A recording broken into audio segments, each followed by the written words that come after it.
We have a housing crisis in Canada. And allowed this crisis to get worse. Not only the question of For supply. our lack of anti-money laundering provisions. We have been run off our feet as far as trying to find homes for buyers. So buyers need to dish out a whole lot more money than they expected. Incredibly low interest rate environment. A lot of them are telling us this is the lowest they've seen inventory almost in their entire careers. So how do we fix this? For years, we've been dealing with the housing crisis in Ontario. People don't know where to turn to. People have lost faith. It just seems like there's no real answer for addressing the housing shortages that we've been dealing with in not just Ontario, but in the country as a whole. In the GTA in Southern Ontario, we have such a densely populated community that we need more housing. So how do we address this? We actually have a solution already in hand. The government actually has taken the right steps. It's just that a lot of people are not aware and they're not doing anything about it.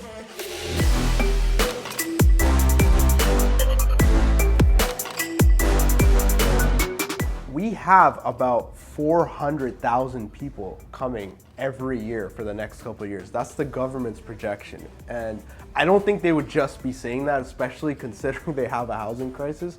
So we expect to see this actually happen.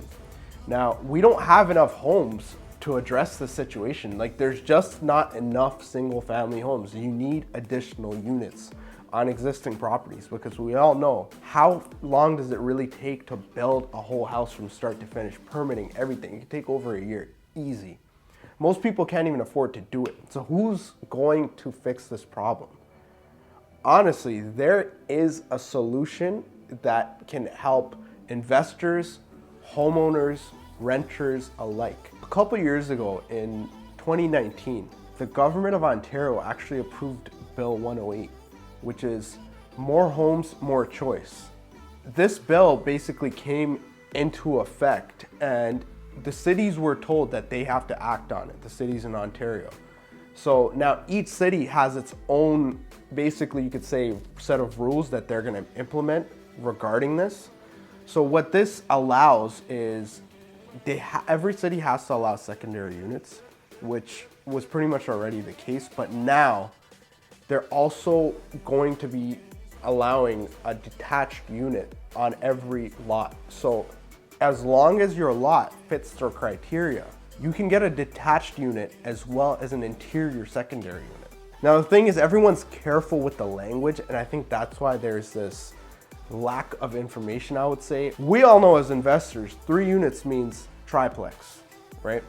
But when you make the language so different from multifamily, and I believe that the reason this is being done is to intentionally get away from the investor angle. They don't want to act like they're promoting any incentive. They're not incentivizing investors, which, I mean, let's be honest, they should be doing that because those are the people creating housing. But that's what it really is. Like, when you talk 3 units, I don't care if it's one in the attic, one in the basement. If there's a 3rd unit that's detached, a detached structure, and then you have 2 units in another building, that's still 3 units, right? So the government actually gets a bad rap with all this stuff. And I agree, there's been, I guess, a massive mishandling of this housing crisis and this issue of supply. But they did take the right steps.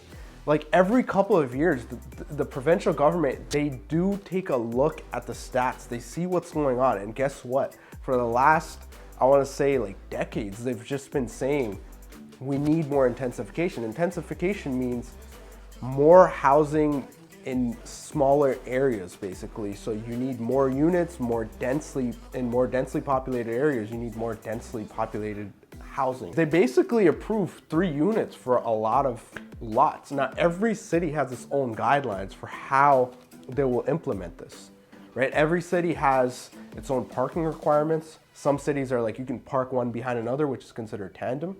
Some cities are like, you need side by side for all 3.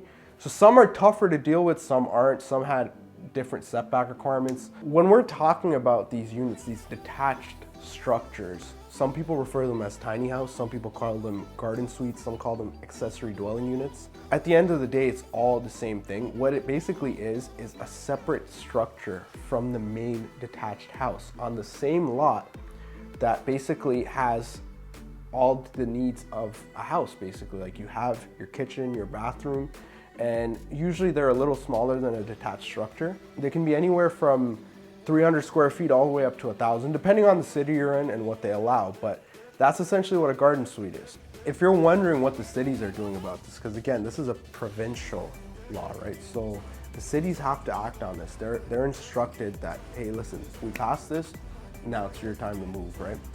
So a couple of cities, the bigger ones surprisingly did take action. The biggest one being Toronto, actually. I believe it was just this past February or January of 2022. So cities like Barrie, Hamilton, Kitchener, Guelph, they've already gone on board. Some cities already had some allowance for this previously, like Brantford, St. Catharines to an extent as well. So there's a lot of cities that already have these bylaws in place. They put it into their zoning bylaw. So you can actually do it. It's just strange because a lot of investors in these cities, like I'm in the Hamilton region, right? That's where I work out of. So we already got the approval. It was passed in May of 2021. So you can have your main unit, you can have the basement unit, and you can have a detached ADU. And it can be up to 800 square feet big. As long as it fits some other zoning requirements, obviously, like for the lot, like ideally the bigger the lot is, the more you have flexibility with the actual space for the garden suite. And the more likely you are to meet the parking requirements, because you do need 3 parking spots. They want them side by side if possible. But some other cities have different bylaws, but this is Hamilton, and I think Hamilton is one of the fastest growing cities. We have one of the highest populations when you're looking at secondary markets outside of Toronto. So it means a lot. And honestly, we need it.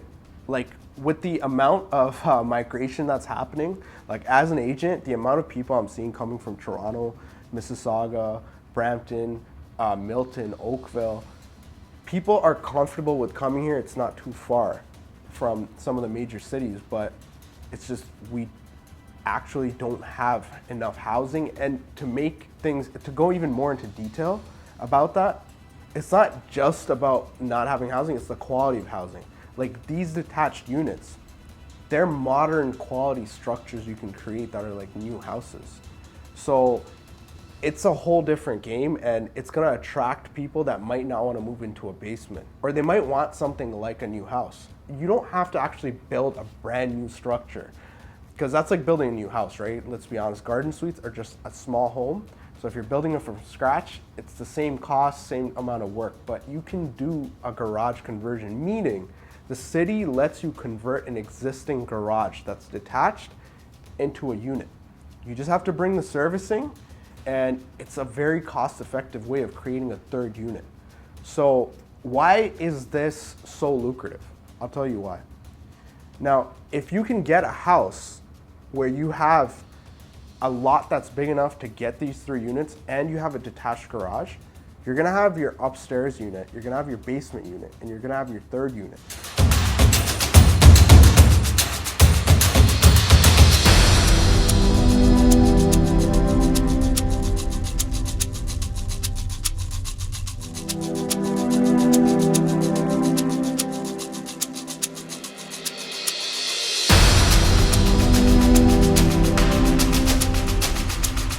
You're getting, as an investor, getting great rents. We have strong rents in this market.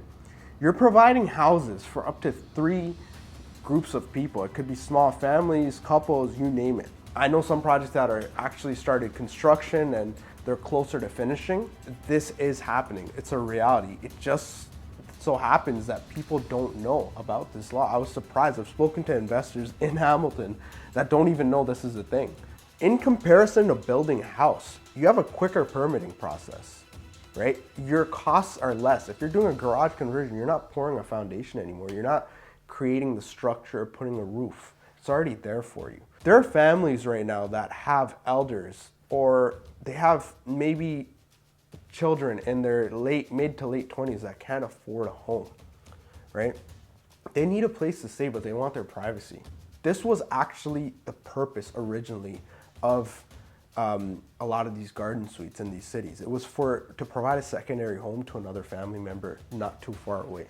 See, detached houses by themselves right now, even if it's like 900 square feet, like, let's be honest, if I'm an investor, I own that. I need over $2,000 from you. Like, I need at least 2,500 just to pay my mortgage and my property taxes. So if I have 2 of these structures, I can afford to charge you less and give you a new home, newly constructed, right? So for a renter, this is a great solution to have a private, newly renovated, modern space that they can call a home.